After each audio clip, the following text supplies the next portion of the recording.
Hello everybody and welcome back to another video. Today we're actually doing our first mobile game ever. It's not sponsored or anything, obviously. I just enjoy the game. I've been wanting to do a video on Final Fantasy Tactics for a while. I don't have a capture card, but I do have Final Fantasy Tactics on my iPhone. So there we go. That's what we're doing today. So yeah. This is the War of the Lions version of Final Fantasy Tactics, not the original version that was put on the old PlayStation. Once I have a capture card, we'll probably look at the original PlayStation release of Final Fantasy Tactics, and maybe we'll talk about a few of the differences and stuff. One of the things that isn't different, though, is that there's a specific fight at a specific point in the game.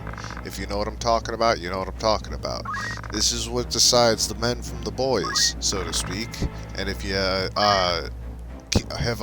just overwrote your only save at the midway point of that mission, you fucked yourself and you gotta start over.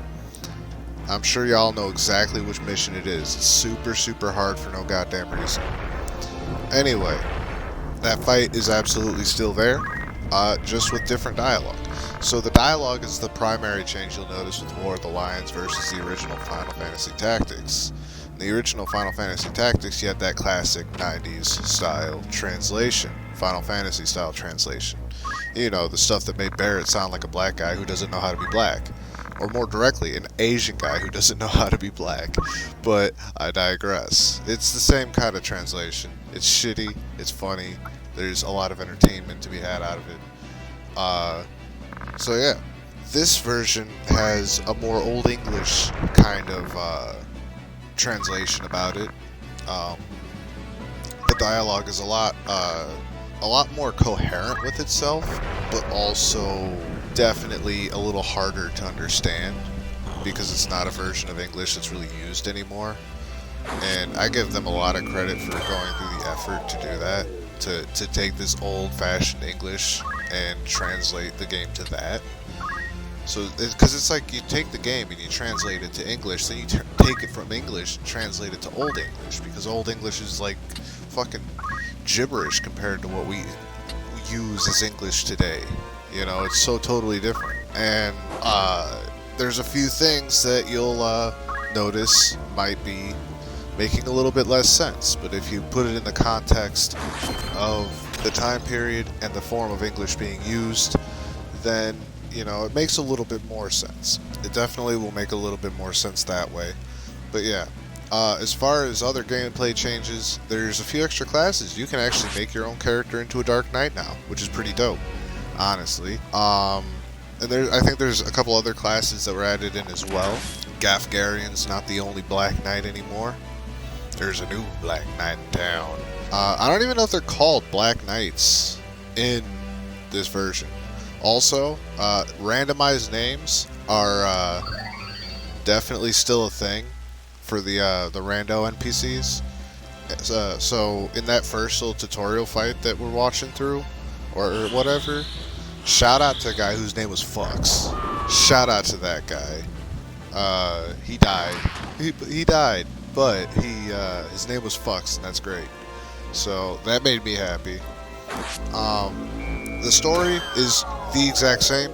It's the same fucking story. You're following Ramza through the Zodiac Brave story, and you're following along with his personal struggles, the struggles of his friends, you know, his struggles with identity, with his family, and things like that. You know, he's kind of like a scorned nobleman, but towards the end of the game, because he learns how things are and how things are intended to be, and it doesn't make sense to him.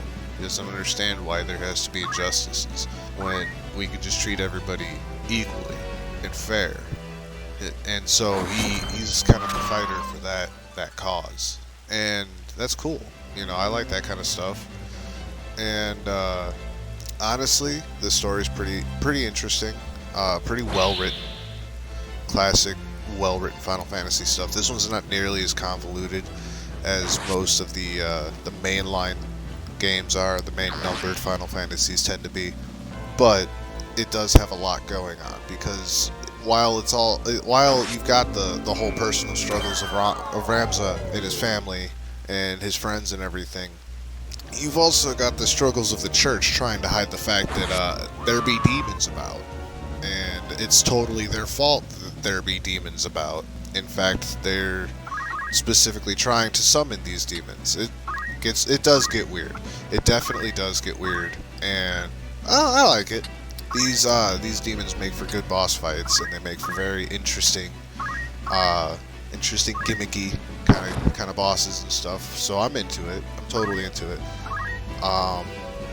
But yeah, we get to see a lot of interesting shit going down, and a lot of good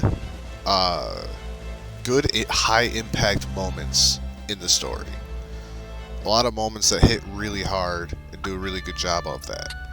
But what about the raw gameplay? I mentioned the Dark Knight class being a new thing, but what about the raw gameplay itself? So this is a tactical RPG, so it's turn-based, and every character goes on their turn, and they move along the grid and, you know, do whatever actions are available to them in their turn, depending on their class and whatever secondary skill set you may have set to them. And also, of course, their weapons are going to behave in a certain way. Obviously, an archer isn't going to smack somebody with their bow. They might in real life, but, you know, this is video games we're talking about. That said, to decide what kind of characters you've got going with you, you've got the class system. It's one of the most fleshed out, beloved class systems ever, the job system.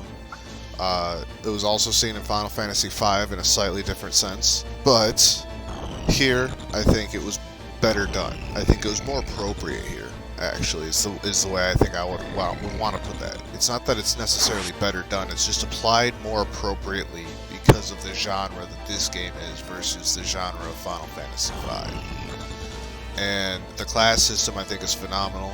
You have to unlock classes to use them, you know, and you unlock these classes by leveling other classes.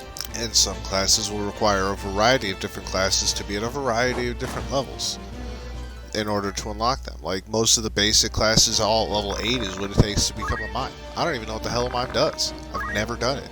I've never had the patience to do that. So, yeah.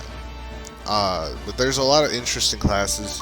Plus, there's also a lot of named characters who have unique classes. Gafgarian was one of them, but being the bitch that he is, he lost that uniqueness to him when this version came out and gave us access to the fucking Dark Knight, or the Black Knight, or whatever it is you want to call them. Because fuck Gafgarian. No spoilers or anything, just fuck that guy.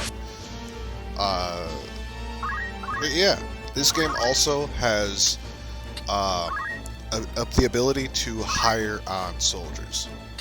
So, like, let's say you're one of those people that in games where there's random characters, if you can name them, you like to name them after yourself and your friends so you guys can all be badasses in a video game. You can do that in this game. You can hire soldiers and name them. And if you want to get really detailed with it, this game pays a lot of attention to the zodiac signs.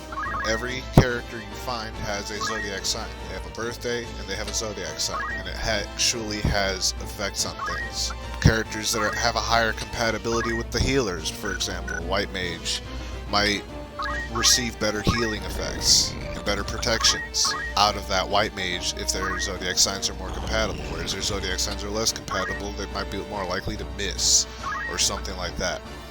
So I'm not fully sure how deep this actually runs and how much of it actually functions in practice, but it is cool. It's a cool concept. But it also lets you, you know, pick out your friend's zodiac signs, which also means you're going to spend 7 hours at the damn soldier shop trying to find the right fucking zodiac sign, because you're going to be looking for a goddamn Taurus or whatever, and you're going to just sit there for 7 hours skipping on every single Capricorn and Sagittarius that shows up, because it's going to be like 1,000 of them and no Tauruses. And that's just how that is. But overall, though, a phenomenal version of the game. For being on a cell phone, it's pretty good, actually. The phone can run it, obviously. It's not hard to run this game. And the controls are better than you might think. The touch controls are better than you might think. This game lends itself a lot better to touch controls than something like a shooter or a fighting game or something. So yeah, definitely good stuff there. But yeah, I think that we're gonna go ahead and call it here, and I think that this will be it for this video. We may revisit this version of this game again. I'm curious to see if they left the ability to find Cloud in the game. I'm curious, because that was in the original game. I don't know if it's in the War of the Lions version. So maybe I'll find that out. Maybe we'll see. Who knows? The world will never know until it happens, and then they will. But on that note, take care of yourself. Take care of each other. Maybe drop a like, comment, subscribe. Grief that bell button a little bit maybe. Maybe dislike if you hate mobile games. Or me. Or whatever. Regardless, feel free to dislike all you want. And I will fucking see you later.